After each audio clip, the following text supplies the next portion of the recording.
my name is Aaron Jude, and the country I've been assigned is Japan, and it is located in the eastern Pacific Ocean. And I will explain the culture and the military status and how they benefit the world. Yeah.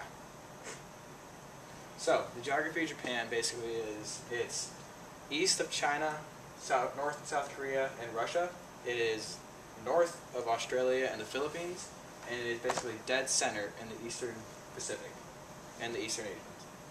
So, some early Japanese history is rival clans used to have a lot of civil wars, and these civil wars would eventually shape how the country and the democracy, or in the government and the military would shape up later in the years. Eventually, one clan won and took over Japan. So, this brings us to World War II.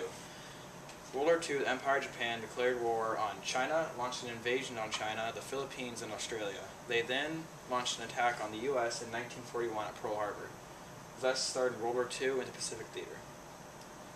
After the war, the emperor fell, and they went to a democracy type of government.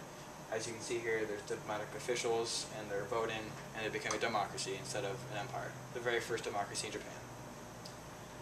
Japan's economic status was, after World War II, had a slight upward movement, but it slowly went down and decreased as the economy in the UN went down.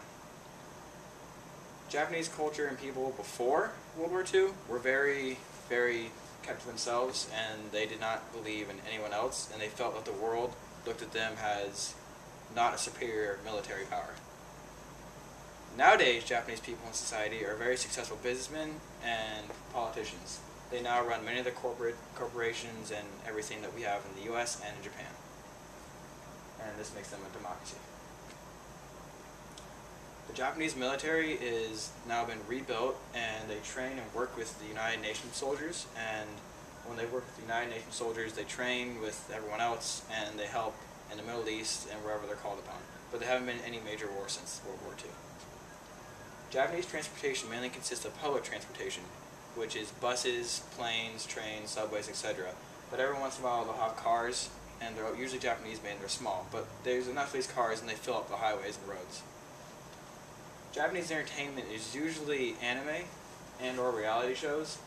TV shows such as Naruto, Bleach, and other anime shows are big in Japan. They're first to make it, and the American audience has really grown to like it. Cell phone use in Japan, they basically almost created the cell phone.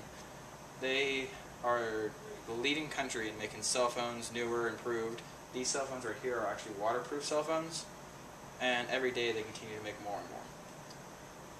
Technology and advancements there, they also make iPods and stuff like that, and they help build all those things.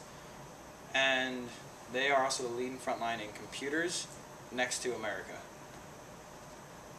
Natural disasters in Japan. The main natural disasters in Japan are earthquakes, tsunamis, and yeah, those are the main two. Every once in a while a volcano, but not too much. They usually are very disastrous when it comes to Japan due to the size of the island. The biggest natural disaster was recently in 2011 when an earthquake struck off the coast of Sendai, and it caused a huge tsunami affecting at least 40% of Japan. It lowered their economy and people. They're still recovering. Japan's main export is cars and automobiles. The reason there is the main export because they have the ability to take a car and mass produce it and give it to countries all over the world. Almost every car you find will most likely be Japanese made. Their main import is raw materials such as oil, wood, and other food sources that they can't find there. That's because their entire island is kind of taken down, so they don't have these materials to get from themselves. The main religion in Japan is Shintoism. Shintoism originated in Japan and is still the top religion in Japan. They usually live up in the hills and mountains, and they live in monasteries and stuff like that, and they build these designs in the waters. There are also other type of religions such as Catholic, Christian, Muslim, and Buddhism. As you can see here, Christians have put missions inside Japan and slowly are making a lot of the Japanese convert to Christianity. Same with Buddhism. So, the future for Japan, I think that their economy will get better, everything will be better for them, and I think Japan has a very bright future ahead. Thank you very much.